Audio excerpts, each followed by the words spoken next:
നമസ്കാരം. ടോക്കിംഗ് പോയിന്റിലേക്ക് സ്വാഗതം. ഫയർഫോഴ്സ് മേധാവി സ്ഥാനത്ത് നിന്ന് സ്ഥലം മാറ്റിയതിൽ DGP ജേക്കബ് തോമസിന് കടുത്ത അതൃപ്തി. അടിക്കടി സ്ഥലം മാറ്റുന്ന സർക്കാർ ഒന്നും ചെയ്യാൻ അനുവദിക്കുന്നില്ലെന്നും ഇപ്പോഴത്തെ നടപടി തരം താഴ്ത്തലിന് തുല്യമാണെന്നും ജേക്കബ് തോമസ് റിപ്പോർട്ടറോട് പറഞ്ഞു.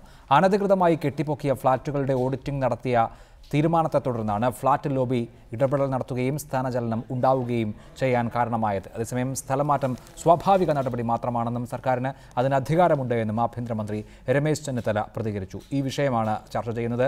നഗരകാര്യമന്ത്രി മഞ്ഞളാം കുഴിയാലിയെ പ്രതീക്ഷിക്കുന്നു. സണ്ണി ജോസഫ് MLA-യെയും പ്രതീക്ഷിക്കുന്നു. ശ്രീ PK ഫിറോസ് മുസ്ലിം ലീഗിനെ പ്രതിനിധീകരിച്ച്, ഡോക്ടർ നജീബ് ബിൽഡർമാരുടെ സംഘടനയായ ക്രഡായിയെ പ്രതിനിധീകരിച്ച്, ശ്രീ വിനോദ് അപ്പാർട്ട്മെന്റ് ഓണേഴ്സ് അസോസിയേഷനെ പ്രതിനിധീകരിച്ച് ചർച്ചയിൽ പങ്കെടുക്കുന്നു. ആദ്യം ശ്രീ PK ഫിറോസ്, സത്യസന്ധരായ ഉദ്യോഗസ്ഥർക്ക് ഒരു പദവിയിലും അധികകാലം ഇരിക്കാൻ സാധിക്കില്ല എന്ന തോന്നൽ ഒരിക്കൽ കൂടി ശക്തിപ്പെടുന്നു ജേക്കബ് തോമസിനെ സ്ഥലം മാറ്റിയ നടപടിയിലൂടെ. വെറും 3 മാസം മാത്രമാണ് അദ്ദേഹം ഫയർ ആൻഡ് റെസ്ക്യൂ സർവീസിൻ്റെ തലപ്പത്തിരുന്നത്. എന്തുകൊണ്ട് അദ്ദേഹത്തെ മാറ്റി എന്ന് പറയാൻ പോലും കഴിയുന്നില്ലല്ലോ സർക്കാരിന്? അല്ല അഭിലാഷ്, ഇക്കാര്യത്തിൽ മുസ്ലിം ലീഗിനെ സംബന്ധിച്ചിടത്തോളം ഇപ്പോൾ കഴിഞ്ഞ 4 വർഷമായി മുസ്ലിം ലീഗിൻ്റെ വകുപ്പുകളിലേക്ക് മറ്റ് ഘടകകക്ഷികൾ ഇടപെടുന്നു എന്നൊക്കെ ആക്ഷേപം ഉണ്ടാവുകയും ചർച്ചകളൊക്കെ ഉണ്ടായിട്ടുണ്ടെങ്കിലും മുസ്ലിം ലീഗ് ഏതെങ്കിലും ഒരു ഘടകകക്ഷിയുടെ വകുപ്പുകളിൽ കയറി ഇടപെട്ടു എന്ന ആക്ഷേപം നാളിതുവരെയായിട്ട് ഉണ്ടായിട്ടില്ല. ഇത് നമുക്കറിയാം, ഫയർഫോഴ്സ് ഡിപ്പാർട്ട്മെന്റ് എന്ന് പറയുന്നത് ഹോം ഡിപ്പാർട്ട്മെന്റിന് കീഴിൽ വരുന്നതാണ്. ബഹുമാനപ്പെട്ട രമേശ് ചെന്നിത്തലയാണ് ആഭ്യന്തരമന്ത്രി, അതിൻ്റെ വകുപ്പിൻ്റെ ചുമതല വഹിക്കുന്ന ആൾ. അതുകൊണ്ട് ഇക്കാര്യത്തിൽ മുസ്ലിം ലീഗുമായി ബന്ധപ്പെട്ട് ചില വാർത്തകളൊക്കെ ഉയർന്നു വന്നതായി കാണാൻ സാധിച്ചു. ഈ ജേക്കബ് തോമസിൻ്റെ സ്ഥലം മാറ്റവുമായി ബന്ധപ്പെട്ട് മുസ്ലിം ലീഗിന് യാതൊരു തരത്തിലുള്ള ബന്ധവുമില്ല. അത് ആഭ്യന്തര വകുപ്പുമായി ബന്ധപ്പെട്ടതാണ്. അതുകൊണ്ട് ഇക്കാര്യത്തിൽ മറ്റൊരു വകുപ്പിൽപ്പെട്ട ഒരാളുടെ സ്ഥലം മാറ്റത്തിന് അതാത് മന്ത്രിക്കും വകുപ്പിനുമൊക്കെ പൂർണ്ണമായ സ്വാതന്ത്ര്യവും അധികാരവും നിലനിൽക്കെ അക്കാര്യത്തിൽ ലീഗിന് പ്രത്യേകിച്ച് റോളുണ്ട് എന്ന് പറയുന്നത് ശരിയല്ല. ഒന്ന്. രണ്ടാമത്തെ കാര്യം, സത്യസന്ധനായ ഉദ്യോഗസ്ഥനാണ് ജേക്കബ് തോമസ്. ശരിയാണ്, അദ്ദേഹത്തെക്കുറിച്ച് അങ്ങനെ ഒരു ആക്ഷേപം നാളിതുവരായി കേട്ടിട്ടില്ല. ഇപ്പോൾ ഇടതുപക്ഷ ഭരണകാലത്ത് തികച്ചും അപ്രധാനമായ പോർട്ട് ട്രസ്റ്റിന്റെ ചുമതലയും അതുപോലെ തന്നെ ഫിലിം കോർപ്പറേഷന്റെ ചുമതലയും ഒക്കെയാണ് VS അച്യുതാനന്ദനെ പോലെയുള്ള സോക്കോൾഡ് അഴിമതി വിരുദ്ധൻ എന്ന് പ്രചരിപ്പിക്കുന്ന ഒരാൾ പോലും നൽകിയതെങ്കിൽ UDF ഭരണകാലത്താണ് സാമാന്യം ഭേദപ്പെട്ട വിജിലൻസ് പോലെയുള്ള പദവികളിലേക്ക് അദ്ദേഹത്തെ നിയോഗിച്ചത് എന്നുള്ളത് നമ്മുടെ മുമ്പിലുണ്ട്. പക്ഷേ ശ്രീ PK ഫിറോസ്, വിജിലൻസിൽ നിന്ന് അദ്ദേഹത്തെ മാറ്റാൻ പറഞ്ഞ ന്യായം അദ്ദേഹത്തിന് അർഹമായ പ്രൊമോഷൻ കൊടുക്കുന്നു എന്നുള്ളതായിരുന്നു. അദ്ദേഹം വിജിലൻസിൽ പരിഷ്കാരങ്ങൾ നടപ്പാക്കി തുടങ്ങിയപ്പോഴാണ് മാറ്റിയതെന്ന സങ്കടം അദ്ദേഹം ഇന്ന് മാധ്യമങ്ങളോട് സംസാരിക്കുമ്പോൾ പങ്കുവെക്കുകയുണ്ടായി. എന്തായിരുന്നു അദ്ദേഹത്തെ യഥാർത്ഥത്തിൽ മാറ്റാനുള്ള കാരണം എന്ന് ഒരുപാട് ചർച്ച ചെയ്തതുകൊണ്ട് അതിലേക്ക് ദീർഘമായി കടക്കുന്നില്ല. വെറും 3 മാസം മാത്രം ഒരു പദവിയിലിരിക്കുക, അദ്ദേഹം ആ പദവിയെ കൃത്യമായി ഉപയോഗിക്കുക. ജേക്കബ് തോമസ് എന്ന ഉദ്യോഗസ്ഥന് സ്വന്തമായി നിയമമൊന്നും നിർമ്മിക്കാൻ സാധിക്കുകയില്ലല്ലോ. അദ്ദേഹം നിലവിലുണ്ടായിരുന്ന നിയമങ്ങൾ കർശനമാക്കിയപ്പോഴാണ് ഈ പ്രശ്നം വന്നത്. അതിൽ നഗരവികസന വകുപ്പിന് കൃത്യമായ അതൃപ്തി ഉണ്ടായിരുന്നു. ഇയാളുമായി യോജിച്ചു പോകാൻ സാധിക്കില്ല എന്ന് നഗരകാര്യമന്ത്രി മഞ്ഞളാം കുഴിയാലി നിലപാടെടുത്തിരുന്നു. തീർച്ചയായും താങ്കൾ സൂചിപ്പിച്ചതുപോലെ ഹോം ഡിപ്പാർട്ട്മെന്റ് ആണ് ഇക്കാര്യത്തിൽ തീരുമാനമെടുത്തത്. അതിന്റെ ചുമതലയുള്ള മന്ത്രിയാണ് ഇക്കാര്യം പ്രപ്പോസ് ചെയ്തതും. എങ്കിലും ഇക്കാര്യത്തിൽ നഗരവികസന വകുപ്പിന്റെ അതൃപ്തി ഒരു നിർണായക ഘടകമായിരുന്നു.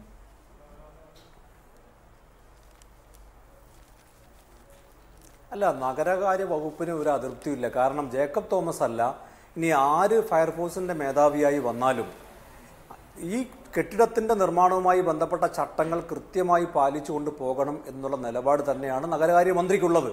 നാളിതുവരെയായി നഗരകാര്യ മന്ത്രിയെക്കുറിച്ച് കെട്ടിട നിർമ്മാണ ചട്ടങ്ങളിൽ എന്തെങ്കിലും ഭേദഗതി ചെയ്തു എന്നോ അല്ലെങ്കിൽ ഇളവുകൾ വരുത്തിയെന്നോ അല്ലെങ്കിൽ ഏതെങ്കിലും തരത്തിലുള്ള അഴിമതി നടത്തിയോ എന്ന് പ്രതിപക്ഷത്തിന് പോലും ആക്ഷേപം ഉന്നയിക്കാൻ കഴിഞ്ഞിട്ടില്ല. അതുകൊണ്ട് ഇപ്പോൾ ഹോം ഡിപ്പാർട്ട്മെന്റിന്റെ കീഴിൽ വരുന്ന ഫയർഫോഴ്സിന്റെ വകുപ്പ് മേധാവിയെ മാറ്റി എന്നതുമായി ബന്ധപ്പെട്ട് നഗരകാര്യ മന്ത്രിയെ വലിച്ചു കിടക്കുന്നത് ദുരുദ്ദേശപരമാണെന്നുള്ളതാണ് മുസ്ലിം ലീഗിന്റെ നിലപാട്. ദയവായി തുടരണം ശ്രീ ഫിറോസ്. ഡോക്ടർ നജീബ്, ഇന്നിപ്പോൾ പ്രതിപക്ഷ നേതാവ് VS അച്യുതാനന്ദൻ ആരോപിച്ചിരിക്കുന്നത് ലക്ഷക്കണക്കിന് രൂപ ഫ്ളാറ്റ് നിർമ്മാതാക്കൾ പിരിക്കുകയും വിവിധ ബിൽഡർമാർ സമാഹരിക്കുകയും അത് മന്ത്രിമാർക്ക് കോഴ നൽകുകയും ചെയ്ത് ജേക്കബ് തോമസിന്റെ സ്ഥലം മാറ്റം സാധ്യമാക്കി എന്നുള്ളതാണ്. അങ്ങനെ ഒരു പണപ്പിരിവ് നിങ്ങളുടെ സംഘടന നടത്തിയിട്ടുണ്ടോ?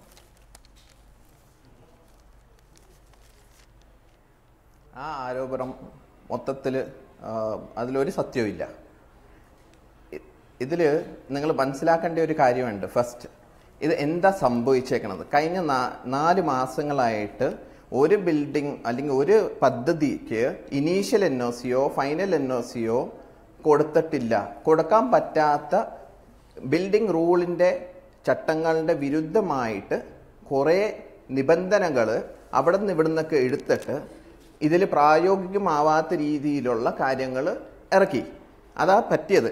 ജേക്കബ് തോമസ് ഉദ്യോഗസ്ഥൻ നന്നായിരിക്കും, പക്ഷെ ഫയർ ഡിപ്പാർട്ട്മെന്റിനെ പുള്ളി കാര്യങ്ങൾ മനസ്സിലാക്കാതെ KMBR ബിൽഡിംഗ് റൂളിൽ വളരെ വ്യക്തമായിട്ട് fire doctor Najeeb national building കോഡിലെ 4ാമത്തെ ഭാഗത്ത് വരുന്ന അഗ്നിശമന സംവിധാനങ്ങളുമായി ബന്ധപ്പെട്ട് പാലിക്കേണ്ട നിബന്ധനകൾ നടപ്പാക്കുകയാണ് അദ്ദേഹം ഉണ്ടായത്. അത് നിയമത്തിന് വിരുദ്ധമായ ഇടപെടലാണെങ്കിൽ നിങ്ങൾ കോടതിയിൽ പോകണം. നിയമത്തിന് വിരുദ്ധമായ എന്തെങ്കിലും റെസ്ട്രിക്ഷൻ ഏതെങ്കിലും ഒരു ഉദ്യോഗസ്ഥന് നടപ്പാക്കാൻ പറ്റുമോ നമ്മുടെ രാജ്യത്ത്? ഇല്ല. ഞാൻ പറഞ്ഞുതരാം. പാർട്ട് 4 KMBR വളരെ വ്യക്തമായിട്ട് പാർട്ട് 4 NBC ഫയർ പ്രൊട്ടക്ഷൻ വ്യക്തമാക്കുന്നുണ്ട്. ഓക്കെ, പക്ഷെ NBC ഒരു ഗൈഡ് ലൈൻ ആണ്. സുപ്രീം കോടതി, ഹൈക്കോടതി വളരെ വ്യക്തമായിട്ട് ഡയറക്റ്റ് ഗൈഡ് ലൈൻ ആണെന്ന് വേർഡിക്റ്റ് വന്നിട്ടുണ്ട്. പക്ഷെ ഇവിടെ കുറെ 10-20 ഇനീഷ്യൽ NOC നിങ്ങൾ മനസ്സിലാക്കൂ. ഒരു കെട്ടിടം ഇനീഷ്യൽ NOC വെച്ചിട്ടാണ് അതിൽ കുറെ ചട്ടങ്ങൾ പറഞ്ഞിട്ടുണ്ട് KMBR പ്രകാരം. അത് പൂർത്തിയായി കഴിഞ്ഞാൽ ഫൈനൽ NOCക്ക് പോകുമ്പോൾ അടിസ്ഥാനത്തിൽ പണിയെല്ലാം ചെയ്തിട്ടുണ്ടോ എന്ന് ചെക്ക് ചെയ്യുന്നു. പക്ഷേ ഇപ്പോൾ സംഭവിച്ചേക്കുന്നത് പുതിയ കുറേ കണ്ടീഷൻ നിബന്ധനകൾ കയറ്റി അത് ഒരു കാരണവശാലും ഒരു പദ്ധതിയും പൂർത്തിയാക്കാൻ പറ്റാത്ത രീതിയിൽ അങ്ങനെയല്ല ഡോക്ടർ നജീബ്. ഒന്ന് ജേക്കബ് തോമസ് എന്ന ഉദ്യോഗസ്ഥന് സ്വന്തമായി എന്തെങ്കിലും നിബന്ധന രൂപീകരിച്ച് അത് നടപ്പാക്കണം എന്ന് പറയാൻ പറ്റില്ലല്ലോ. അതിനപ്പുറത്ത് നിലവിൽ ഉള്ള കോഡ് പറയുന്ന നിബന്ധനകൾ കർശനമായി ഇതുവരെ പാലിക്കപ്പെട്ടിട്ടില്ല, ഇനി മുതൽ പാലിക്കണം എന്ന നിർദ്ദേശം അദ്ദേഹത്തിന്റെ ഭാഗത്തു നിന്ന് ഉണ്ടാകുന്നു. എന്തുകൊണ്ടാണ് ഈ ബിൽഡിംഗ് കോഡിന് അനുസൃതമായ നിർമ്മാണ പ്രവർത്തനങ്ങൾ നടത്താത്തത്? അങ്ങനെയാണെങ്കിൽ NOC കിട്ടാതിരിക്കുന്ന പ്രശ്നം ഉണ്ടാവുകയില്ലല്ലോ. ഇനി കോഡിലില്ലാത്ത കാര്യങ്ങളാണ് അദ്ദേഹം ഉന്നയിക്കുന്നതെങ്കിൽ എന്തുകൊണ്ടാണ് നിങ്ങൾ കോടതിയിൽ ഇത് ചോദ്യം ചെയ്യാത്തത്? നിങ്ങൾ മനസ്സിലാക്കൂ. ഒരു കാര്യം പറയട്ടെ. കെട്ടിട നിർമ്മാണം മാത്രമല്ല, വേറെ ഏത് പദ്ധതിക്കും ബാധിക്കുന്ന രീതിയിലാണ്. ഹോസ്പിറ്റൽസ് ആണെങ്കിലും IT ബിൽഡിംഗ് ആണെങ്കിലും ഒരു ബിൽഡിങ്ങിനും ഇപ്പൊ ഇറക്കിയേക്കണ സർക്കുലർ പ്രകാരം മനസ്സിലാക്കൂ. റൂളല്ല, ഗവൺമെന്റ് ഓർഡർ സർക്കുലർ പ്രകാരം നമ്മുടെ KMBRന്റെ വിരുദ്ധമായിട്ട് ഇറക്കിയ കുറച്ച് കണ്ടീഷൻസ് ആണ് ഇതൊക്കെ പ്രശ്നം ഉണ്ടാക്കിയത്. അതുകൊണ്ട് 4 മാസമായിട്ട് നിങ്ങൾ മനസ്സിലാക്കൂ, കുറെ പദ്ധതികൾ പൂർത്തിയായിട്ട് കംപ്ലീഷൻ കിട്ടാതെ 10,000ഓളം കുടുംബങ്ങൾക്ക് വീട് മാറി താമസിക്കാൻ പറ്റിയിട്ടില്ലായിരുന്നു. 4 മാസമായിട്ട് പുള്ളിയുടെ ഉദ്ദേശം നന്നായിരുന്നെങ്കിലും അത് തെറ്റായ രീതിയിലായിപ്പോയി. അതുകൊണ്ട് കാര്യം നടക്കുന്നില്ലായിരുന്നു. നമ്മൾ ഹോം ഡിപ്പാർട്ട്മെന്റ്, ഫയർ ഡിപ്പാർട്ട്മെന്റായിട്ട് എല്ലാവരും ചർച്ച ചെയ്തു. പക്ഷെ കേരളത്തിന്റെ ഒരു ഉദ്യോഗസ്ഥൻ കേരളത്തിനെ സ്തംഭിക്കുന്ന ഒരു സാഹചര്യം വന്നുപോയി. കേരളത്തിലെ ഒരു ഉദ്യോഗസ്ഥൻ ഒരു മേഖലയാകെ സ്തംഭിപ്പിച്ചു എന്നുള്ളതാണ് ആരോപണം. എന്തായാലും നിർമ്മാണ മേഖലയിൽ, കെട്ടിട നിർമ്മാണ മേഖലയിൽ അത്തരത്തിൽ സ്തംഭനാവസ്ഥ ഉണ്ടായിരുന്നു എന്നുള്ളത്, വൻകിട ഫ്ളാറ്റുകളുടെ ബഹുനില മന്ദിരങ്ങളുടെ നിർമ്മാണത്തിൽ സ്തംഭനാവസ്ഥ ഉണ്ടായിരുന്നു എന്നുള്ളത് ഒരു യാഥാർത്ഥ്യമാണ്. ശ്രീ വിനോദ്, അദ്ദേഹം അപ്പാർട്ട്മെന്റ് ഓണേഴ്സ് അസോസിയേഷനെയാണ് പ്രതിനിധീകരിക്കുന്നത്. ശ്രീ വിനോദ്, വലിയ ഫ്ളാറ്റുകളിലും ബഹുനില പാർപ്പിട സമുച്ചയങ്ങളിലും അഗ്നിശമന സംവിധാനങ്ങളും സുരക്ഷാ സംവിധാനങ്ങളും വേണ്ടത്ര ഇല്ല എന്നുള്ളതിൻ്റെ അടിസ്ഥാനത്തിലാണ് ഒരു ഓഡിറ്റിംഗ് നടത്താനുള്ള തീരുമാനം ജേക്കബ് തോമസ് ഈ ചുമതലയേറ്റതിന് ശേഷമുണ്ടായത്. പുതുതായി പണിയുന്ന കെട്ടിടങ്ങൾക്ക് കോഡിൽ പറയുന്ന വ്യവസ്ഥകൾ ഉറപ്പാക്കാനുള്ള സർക്കുലർ അദ്ദേഹത്തിൻ്റെ വകുപ്പിൽ നിന്ന് ഉണ്ടാവുകയും ചെയ്തു. ഇത് നിങ്ങൾ അപ്പാർട്ട്മെൻറ്റുകളിൽ താമസിക്കുന്ന ആളുകൾ എങ്ങനെയാണ് എടുക്കുന്നത്? ഈ ഉദ്യോഗസ്ഥൻ്റെ ഇത്തരത്തിലുള്ള ഇടപെടൽ അനിവാര്യമാകുന്ന ഒരു ഘട്ടം ഇപ്പോഴുണ്ടായിരുന്നോ?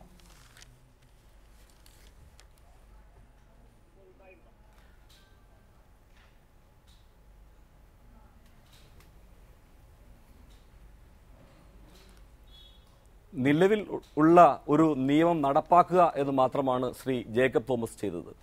ഒരു നിയമം നടപ്പാക്കുന്ന ഒരു ഉത്തരവാദിത്വപ്പെട്ട ഒരു ഉദ്യോഗസ്ഥനെ അദ്ദേഹത്തെ തലസ്ഥാനത്ത് നിന്ന് മാറ്റും എന്ന് അടുത്ത ഒരു 2 ആഴ്ചയ്ക്കുള്ളിൽ മാറ്റുമെന്ന് വളരെ നേരത്തെ തന്നെ ഈ ഫ്ലാറ്റ് നിർമ്മാതാക്കൾ ഇവിടെ അവകാശപ്പെട്ടിരുന്നു എന്നതാണ് ഈ യാഥാർത്ഥ്യം എന്നുള്ളതാണ്.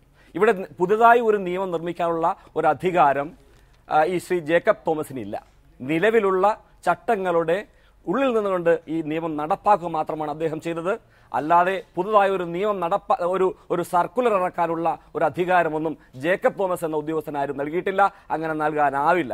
അങ്ങനെ നൽകിയാൽ തന്നെ നേരത്തെ പറഞ്ഞതുപോലെ കോടതിയിൽ ചലഞ്ച് ചെയ്യാൻ ഈ ഫ്ലാറ്റ് നിർമ്മാതാക്കൾ കഴിയില്ലേ? അത് അല്ലല്ലോ ചെയ്തത്. അവർ വളരെ ശക്തമായി ഈ ഉദ്യോഗസ്ഥനെ മാറ്റുന്നതിനാവശ്യമായ സമ്മർദ്ദം ചെറുതായല്ല, മന്ത്രിതലത്തിൽ രാഷ്ട്രീയ തലത്തിൽ ഏതൊക്കെ മെഷർമെന്റ് എടുക്കാമോ അത്രയും ശക്തി ഉപയോഗിച്ച് ഈ ഉദ്യോഗസ്ഥനെ മാറ്റുന്നതിന് ശ്രമിച്ചു. അദ്ദേഹത്തെ മാറ്റി, അതിൽ വിജയിച്ചു എന്നതാണ് സത്യം. Shibika Firoz, fire and rescue DGP ആയി ജേക്കബ് തോമസ് വന്നതിന് ശേഷം നിർമ്മാണ മേഖലയിൽ ഒരു സ്തംഭനാവസ്ഥ ഉണ്ടായിരുന്നു. എന്തുകൊണ്ട് അങ്ങനെ ഒരു സ്തംഭനാവസ്ഥ ഉണ്ടായി? ചട്ടങ്ങളും നിയമങ്ങളും പാലിച്ചല്ലായിരുന്നു ഇവിടുത്തെ വൻകിട നിർമ്മാണ പ്രവർത്തനങ്ങൾ നടന്നിരുന്നത്. ആ പോക്ക് തുടരാനാവില്ല എന്ന തരത്തിലുള്ള ഒരു ഇടപെടൽ അദ്ദേഹത്തിൻ്റെ ഭാഗത്തു നിന്ന് ഉണ്ടായതുകൊണ്ടാണ്. അതിൽ ശക്തമായ പ്രതിഷേധം ബിൽഡർമാർക്കുണ്ടാകുന്നു. ആരാണ് ഈ സംസ്ഥാനത്തെ ബിൽഡർമാർ എന്നുള്ളത് നമുക്കറിയാം. വലിയ സ്വാധീന ശക്തിയുള്ള ആളുകളാണ്. ആ സ്വാധീന ശക്തി ഒരു മന്ത്രിസഭയിൽ ഉപയോഗിച്ച് രായ്ക്ക് രാമാനം ഒരു ഉദ്യോഗസ്ഥനെ ഒരു പുന്നക്കായ വികസന കോർപ്പറേഷനിലേക്ക് മാറ്റിയിരിക്കുകയാണ് ഈ സർക്കാർ.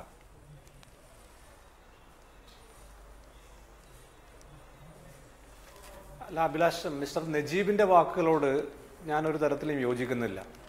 കാരണം കേരളത്തിലെ ഏതെങ്കിലും ഒരു ഉദ്യോഗസ്ഥൻ വിചാരിച്ചാൽ പുതുതായി നിയമങ്ങൾ ഉണ്ടാക്കാനോ അല്ലെങ്കിൽ അദ്ദേഹം ഉണ്ടാക്കുന്ന നിയമങ്ങൾ നടപ്പിലാക്കാനോ സാധിക്കില്ല. അതുകൊണ്ട് ഇപ്പം ജേക്കബ് തോമസ് അല്ല, ഇനി പുതുതായി ഏത് DGP ഈ ഫയർഫോഴ്സിന്റെ ചുമതല ഏറ്റെടുത്താലും ശരി, വളരെ കൃത്യമായി നിയമങ്ങൾ നടപ്പിൽ വരുത്തുന്ന സാഹചര്യം ഉണ്ടാകണം. എൻ്റെ വാദം, ജേക്കബ് തോമസിന് പകരം പുതിയ ഒരാൾ വന്നാലും നമ്മുടെ സംസ്ഥാനത്തെ നിയമങ്ങളും ചട്ടങ്ങളും അനുസരിച്ച് മാത്രമേ ഇവിടെ കെട്ടിടങ്ങൾ ഉണ്ടാകാൻ പാടുള്ളൂ. ജേക്കബ് തോമസ് മാത്രം ഇരുന്നാൽ മാത്രമേ ഇവിടെ നിയമങ്ങൾ നടപ്പിലാവൂ എന്നത് ഒരിക്കലും ശരിയല്ല. കാരണം അദ്ദേഹം ഏത് പദവിയിലിരിക്കാനും ഇപ്പം ആയിക്കൊള്ളട്ടെ ഫിറോസ്, ഉദ്യോഗസ്ഥനെ ശരിയാകൂ എന്ന വാശിയാക്കുമില്ല. പക്ഷേ ഈ ഉദ്യോഗസ്ഥൻ fire and safety safeguards നടപ്പാക്കുമ്പോൾ, കെട്ടിട നിർമ്മാതാക്കൾക്ക് സർക്കുലർ കൊടുക്കുമ്പോൾ ഏതെങ്കിലും ഒരു പിഴവ്, നിയമപ്രകാരം അല്ലാത്ത എന്തെങ്കിലും ഒരു ഇടപെടൽ അദ്ദേഹത്തിൻ്റെ ഭാഗത്തു നിന്നുണ്ടായിരുന്നുവെങ്കിൽ അത് ചൂണ്ടിക്കാണിച്ച് അദ്ദേഹത്തിനെതിരെ നടപടി പോലും എടുക്കാമായിരുന്നു. അങ്ങനെ ഒന്നും ഉണ്ടായിട്ടില്ല. എന്തെങ്കിലും അപാകം അദ്ദേഹത്തിൻ്റെ ഔദ്യോഗിക കൃത്യനിർവഹണത്തിൽ ഉണ്ടായിട്ടുള്ളതായി ഒരാൾക്കും ആക്ഷേപമില്ല, സർക്കാരിനും ആക്ഷേപമില്ല. അങ്ങനെ ഇരിക്കുമ്പോഴാണ് വെറും 3 മാസം കൊണ്ട് ഈ സമ്മർദ്ദത്തിനൊടുവിൽ അദ്ദേഹം സ്ഥലം മാറ്റപ്പെടുന്നത്.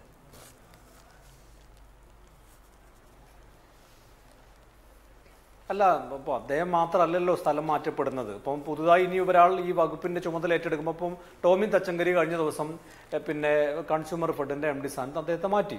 അപ്പം അങ്ങനെ പല ആളുകളും പിന്നെ സർക്കാർ ജോലിയിൽ ഇരിക്കുന്ന ആളുകളെ സർക്കാരിന്റെ പ്ലഷർ അനുസരിച്ച് സ്ഥലം മാറ്റാനും സർക്കാരിന്റെ വിവേചനാധികാരം ഉപയോഗിച്ച് സ്ഥലം മാറ്റാനും ഒക്കെ അധികാരം. അത് തന്നെയാണ് സർക്കാരിന്റെ മെഷർ എന്താണ്, സർക്കാരിന്റെ വിവേചനാധികാരം എന്തിനാണ് ഉപയോഗിക്കുന്നത് എന്നുള്ളതാണ്. കൺസ്യൂമർ ഫെഡിന്റെ MD സ്ഥാനത്ത് നിന്ന് എന്തുകൊണ്ടാണ് ടോമിൻ തച്ചങ്കരിയെ മാറ്റിയത്? അദ്ദേഹം കൺസ്യൂമർ ഫെഡിലെ അഴിമതിക്കെതിരെ അതിശക്തമായ നിലപാടെടുക്കുകയും ശിക്ഷാ നടപടികൾ സ്വീകരിക്കുകയും അന്വേഷണ റിപ്പോർട്ടുകൾ പുറത്തേക്ക് വരികയും ചെയ്ത സാഹചര്യത്തിൽ ഇനി അഴിമതി നടക്കില്ല എന്ന ബോധ്യം വരുമ്പോഴാണ് അദ്ദേഹത്തെ കൺസ്യൂമർ ഫെഡിൽ നിന്ന് മാറ്റുന്നത്. അതേ സാഹചര്യമാണോ ഇവിടെ ഉണ്ടായിരിക്കുന്നത്? അങ്ങനെ സത്യസന്ധരായ ഉദ്യോഗസ്ഥരെ അവരുടെ ഔദ്യോഗിക കൃത്യനിർവഹണം തടസ്സപ്പെടുത്തും വിധം ഇവിടെ ജേക്കബ് തോമസ് ചോദിക്കുന്നതും അതാണ്. ഞാൻ എന്തെങ്കിലും ചെയ്ത് തുടങ്ങുമ്പോഴേക്ക് എന്നെ മാറ്റുകയാണ്, അങ്ങനെയാണെങ്കിൽ ഇനി ഒന്നും ചെയ്യണ്ടല്ലോ എന്ന്. അങ്ങനെ പൂർണ്ണമായും ഉദ്യോഗസ്ഥരുടെ കൈകൾ കെട്ടിയിട്ട് സ്വന്തം താല്പര്യം നടപ്പാക്കുകയാണ് എന്നുള്ളതാണ് ആക്ഷേപവും.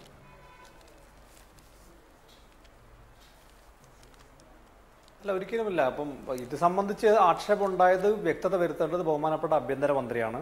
അദ്ദേഹം വ്യക്തത വരുത്തുമെന്ന് തന്നെയാണ് ഞാൻ പ്രതീക്ഷിക്കുന്നത്. പിന്നെ ടോമിൻ തച്ചങ്കരിയുടെ കാര്യത്തിൽ മുഖ്യമന്ത്രി തന്നെ പറഞ്ഞു, അദ്ദേഹം കൺസ്യൂമർ ഫെഡിൽ നടക്കുന്ന ഒരു അഴിമതിയും സർക്കാരിന്റെ ശ്രദ്ധയിൽ ഇതുവരെ കൊണ്ടുവന്നിട്ടില്ല. കുറെ പുകമറകൾ ഇത് സംബന്ധിച്ച ഉദ്യോഗസ്ഥന്മാരുടെ സ്ഥലം മാറ്റം ഉണ്ടാകുമ്പോൾ അവരവരുടെ സീറ്റുകൾ സംരക്ഷിക്കുന്നതിന് വേണ്ടിയും അവരവരുടെ താല്പര്യമുള്ള സീറ്റുകൾ ഇരിക്കുന്നതിന് വേണ്ടിയും ഒക്കെ സ്വാഭാവികമായും അവർ അഭിപ്രായം പറയൽ നമ്മുടെയൊക്കെ കേരളത്തിൽ പതിവായി കണ്ടുവരുന്നതാണ്. പ്രത്യേകിച്ച് ഇത്തരം വിവാദങ്ങളൊക്കെ വലിയ വാർത്തയാകുന്ന കേരളം സംസ്ഥാനത്ത്. ഫയർ ആൻഡ് റെസ്ക്യൂ തലവനായി ജേക്കബ് തോമസ് വന്നതിന് ശേഷം എന്തൊക്കെ ബുദ്ധിമുട്ടുകളാണ് യഥാർത്ഥത്തിൽ നിങ്ങൾക്കുണ്ടായിരിക്കുന്നത്? അദ്ദേഹം 3 നിലയിൽ മുകളിലുള്ള 12 മീറ്ററിന് മുകളിലുള്ള കെട്ടിടങ്ങൾക്ക് സ്വന്തമായ അഗ്നിശമന സംവിധാനം ഒരുക്കണം എന്ന് നിർദ്ദേശിച്ചു. അത് നടപ്പാക്കാൻ തുടങ്ങി. അത് ഇല്ലാതെ വന്ന അപേക്ഷകൾ അദ്ദേഹം നിരാകരിക്കുകയുണ്ടായി. NOC ലഭിക്കാനുള്ള ഫീസ് കൂട്ടി. ഇതൊക്കെ നിയമത്തിൻ്റെ നിലവിലുള്ള ചട്ടങ്ങളുടെ അടിത്തറയിൽ നിന്നുകൊണ്ടല്ലാതെ അദ്ദേഹത്തിൻ്റെ ഭാഗത്തു നിന്ന് എവിടെയെങ്കിലും അദ്ദേഹത്തിൻ്റെ അധികാരം വിട്ടുള്ള എന്തെങ്കിലും പ്രവർത്തനം നിങ്ങൾക്ക് ആക്ഷേപത്തിൻ്റെ രൂപത്തിൽ ചൂണ്ടിക്കാണിക്കാനുണ്ടോ? എല്ലാ കാര്യങ്ങളുണ്ട്.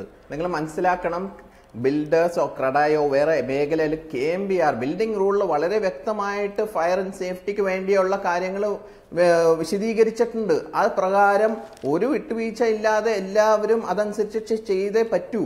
അതനുസരിച്ചിട്ടേ ചെയ്യുന്നുള്ളൂ. ലക്ഷങ്ങളോളം ഫയർ സേഫ്റ്റിക്ക് വേണ്ടി ഫയർ ഹൈഡ്രന്റോ സ്പ്രിങ്ക്ലറോ ആ ബിൽഡിങ്ങിന്റെ ഹൈറ്റ് അനുസരിച്ചിട്ടോ അതിന്റെ എല്ലാ ചട്ടങ്ങളും KMBR പ്രകാരമാണ് ഫോളോ ചെയ്യുന്നത്. അതിൽ ഒരു വിട്ടുവീഴ്ചയില്ല. ഫസ്റ്റ് അത് മനസ്സിലാക്കണം. സെക്കൻഡ് പോയിന്റ് ആണ് നമ്മൾ ഇതിൽ കൊണ്ടുവന്നേക്കണത് കുറെ NBCയിൽ നാഷണൽ ബിൽഡിംഗ് കോഡിൽ പറയുന്ന കുറെ പാർട്ട് 1 പാർട്ട് 2 പറയുന്ന പാർട്ട് 4 പറയുന്ന കുറെ കാര്യങ്ങൾ KMBRൽ ബിൽഡിംഗ് റൂളിൽ ഇല്ലാത്ത കാര്യങ്ങൾ ചേർത്ത് കൊണ്ടുവന്ന് ഇത് അഡീഷണൽ ആയിട്ട് ഇനി ഇതും കൂടി നോക്കിയിട്ട് കൊടുക്കുള്ളൂ എന്ന് പറയുമ്പോൾ നിയമം ഇവിടെ ഇരിക്കുന്നു, വേറെ കാര്യങ്ങൾ പുതിയതായിട്ട് അത് പാലിക്കപ്പെടണം എന്ന് പറയുമ്പോൾ അതാണ് അസാധാരണം, അതാണ് നടപ്പിലാക്കാൻ പറ്റാതെ. അതുകൊണ്ട് അതിന്റെ എക്സ്പീരിയൻസ് ഇല്ലാത്ത കൊണ്ടായിരിക്കാം അങ്ങനെ വന്നത്. പക്ഷെ നമ്മൾ കുറെ അത് പറഞ്ഞ് മനസ്സിലാക്കി ഓരോ കാര്യങ്ങളും വ്യക്തമായിട്ട് കെട്ടിട നിർമ്മാണ ചട്ടങ്ങളിൽ ഇല്ലാത്തതും നാഷണൽ ബിൽഡിംഗ് കോഡിൽ ഉള്ളതുമായ ചില നിബന്ധനകൾ നടപ്പാക്കാൻ ശ്രമിച്ചു എന്നുള്ളതാണ് താങ്കൾ കുറ്റമായി കാണുന്നത്. അപ്പോൾ ഈ നാഷണൽ ബിൽഡിംഗ് കോഡിലെ പാർട്ട് 4 എന്തിനു വേണ്ടിയുള്ളതാണ്? അത് വെറുതെ ആലങ്കാരികമായി ആരെങ്കിലും പാലിക്കുന്നുണ്ടെങ്കിൽ പാലിച്ചോട്ടെ എന്ന് കരുതി രൂപീകരിച്ചതാണോ?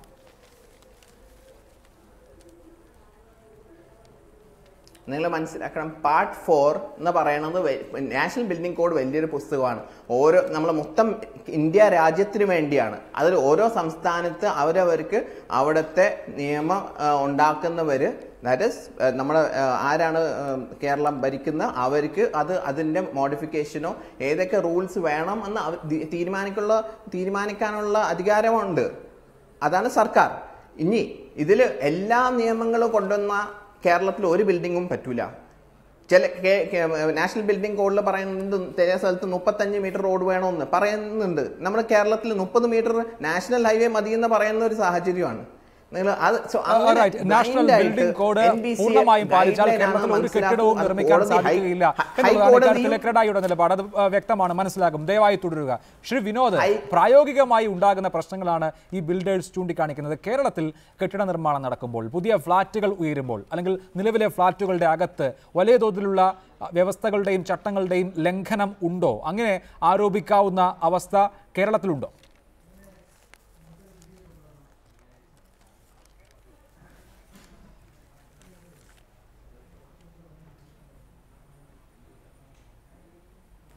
ഇപ്പോൾ കേരളത്തിൽ നിലവിൽ ഇപ്പൊ തിരുവനന്തപുരം ജില്ലയിൽ, തലസ്ഥാന ജില്ലയിൽ 100-ലധികം അപ്പാർട്ട്മെന്റുകളാണുള്ളത്. ഈ 100-ലധികം അപ്പാർട്ട്മെന്റ് നിലവിലുള്ളത് ഇപ്പോൾ ഇവിടെ നിർമ്മാണം നടത്തിയിട്ടുള്ളതെല്ലാം ഈ ഫ്ളാറ്റ് ഉടമകളുടെ കമ്പനികൾ തന്നെയാണ്.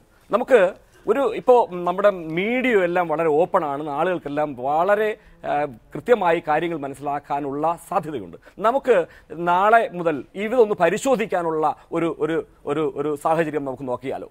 ഇവിടെ ഏതെങ്കിലും KMBR നാഷണൽ ബിൽഡിംഗ് കോഡ് വിട്ടിട്ട് KMBRനെ മാത്രം അടിസ്ഥാനമാക്കി ഇപ്പോൾ അത് പാലിക്കപ്പെട്ടിട്ടുണ്ടോ എന്നൊന്ന് പരിശോധിക്കാം. ഇവിടെ സംഭവിക്കുന്നത് NOC കിട്ടുക എന്ന ഒരു ഉദ്ദേശം മാത്രമേ ഈ ഫ്ളാറ്റ് നിർമ്മാതാക്കൾക്കുള്ളൂ. ആദ്യം നിർമ്മിക്കുന്നതിന് മുമ്പുള്ള NOCയും അത് നിർമ്മിച്ച് കഴിഞ്ഞിട്ടുള്ളതിന് ശേഷമുള്ള NOC, ഈ 2 NOC സംഘടിപ്പിക്കുന്നതിന് വേണ്ടി മാത്രമാണ് ഇവരുടെ ശ്രമം. ഇതിന് ഈ ഉദ്യോഗസ്ഥന്മാർ നാളിതുവരെ ഇരുന്ന ഉദ്യോഗസ്ഥന്മാർ കൂട്ടുനിന്നു എന്നുള്ളതാണ് ഇവർക്ക് ഇതുവരെ പറ്റിയിട്ടുള്ള ഒരു അഡ്വാൻറ്റേജ്. ഇപ്പോൾ അത് കഴിയുന്നില്ല. ഒരു ഉദ്യോഗസ്ഥൻ ആ നിയമം നടപ്പാക്കാൻ ശ്രമിക്കുന്നു എന്നതുകൊണ്ടാണ് ഇദ്ദേഹത്തിനെതിരെ ഇവർ വാളുമായി ഇറങ്ങിയിരിക്കുന്നത്.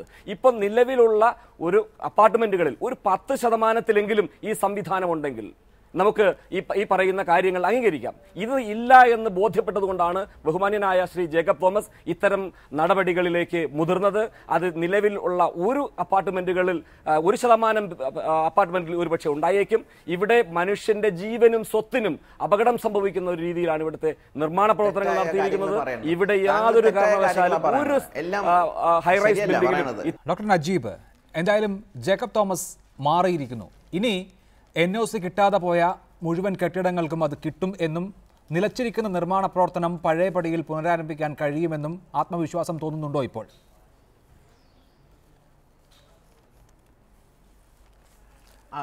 ജേക്കബ് തോമസ് എന്ന വ്യക്തിയെ പറ്റിയല്ല വിഷയം. ഞാൻ പറയാനുള്ളത് KMBR പ്രകാരം നിയമം ഉള്ളതാണ്, അതാണ് പാലിക്കേണ്ടത്. വേറെ ചട്ടങ്ങൾ, പുറത്തുനിന്ന് കൊണ്ടുവന്ന ചട്ടങ്ങൾ കൊണ്ട് കാര്യങ്ങൾ നോക്കാൻ പാടില്ല. ഇപ്പൊ നിയമം നമ്മുടെ കയ്യിലുള്ളത് അത് വെച്ചിട്ട് കൃത്യമായിട്ട് പാലിക്കുന്ന ബിൽഡിങ്സിന് മാത്രമേ കൊടുക്കാൻ പാടുള്ളൂ. അല്ല, കൊടുത്തതിന്റെ കാര്യത്തിലോ ഡോക്ടർ നജീബ്, അങ്ങനെയാണെങ്കിൽ കെട്ടിട നിർമ്മാണ ചട്ടങ്ങൾ പാലിച്ചാണോ സംസ്ഥാനത്തെ എല്ലാ പാർപ്പിട സമുച്ചയങ്ങളും പ്രവർത്തിക്കുന്നത് എന്ന് മുഴുവൻ ഫ്ളാറ്റുകളിലും പരിശോധിക്കാമെന്ന് തീരുമാനിച്ചാൽ നിങ്ങൾ അതിനോട് അനുകൂലമായ സമീപനം സ്വീകരിക്കുമോ?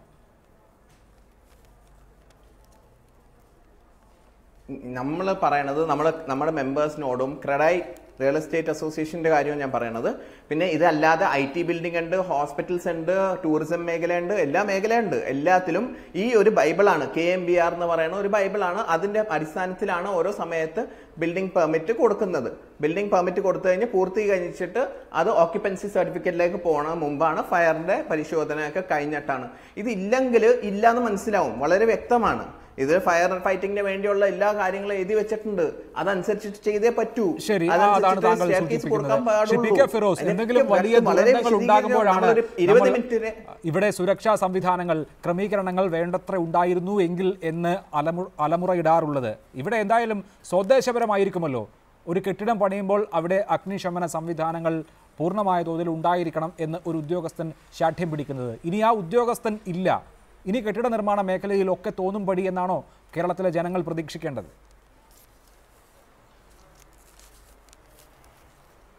അല്ല, അങ്ങനെ ഒരിക്കലും ഉണ്ടാവാൻ പാടില്ല. വളരെ പ്രധാനപ്പെട്ട ചോദ്യമാണ് അഭിലാഷ് ചോദിച്ചത്. ഞാൻ അതിനോട് യോജിക്കുകയാണ്. ഇപ്പോൾ നമ്മുടെ നാട്ടിലെ റെഗുലേറ്ററി മെക്കാനിസം ഒക്കെ എടുത്ത് പരിശോധിച്ചാൽ പലപ്പോഴും ഗുരുതരമായ വീഴ്ചകൾ ഉണ്ടാവാറുണ്ട് എന്നുള്ളത് ഒരു വാസ്തവമാണ്. അതുകൊണ്ടാണ് പലപ്പോഴും അപകടം ഉണ്ടാവാറുള്ളത്.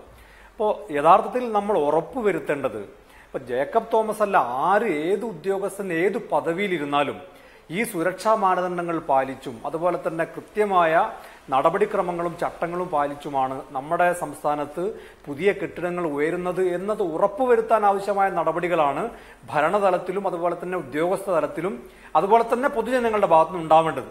അത് ജേക്കബ് തോമസിനെ മാറ്റിയാലും ശരി മാറ്റിയില്ലെങ്കിലും ശരി ഉറപ്പുവരുത്തുന്നതിന് ആവശ്യമായ നടപടികൾ ഉണ്ടാവണം. അക്കാര്യത്തിൽ മുസ്ലിം ലീഗിന്റെ ഭാഗത്തുനിന്ന് യാതൊരു വിട്ടുവീഴ്ചയും ഉണ്ടാവില്ല. ഞാൻ നേരത്തെ തന്നെ തുടക്കത്തിൽ സൂചിപ്പിച്ചു, കഴിഞ്ഞ 4 വർഷമായി അത്തരമൊരു ആക്ഷേപം, ഏതെങ്കിലും തരത്തിൽ നടപടിക്രമങ്ങൾ വീഴ്ച വരുത്തി എന്ന ഒരു ആക്ഷേപം മുസ്ലിം ലീഗിനെ കുറിച്ച് ഇതുവരെ വ്യക്തമാക്കിയത്. വളരെ നന്ദി ശ്രീ PK ഫിറോസ്. ഒപ്പം ഡോക്ടർ നജീബ്, ശ്രീ വിനോദ് ചർച്ചയിൽ പങ്കെടുത്തതിനായി.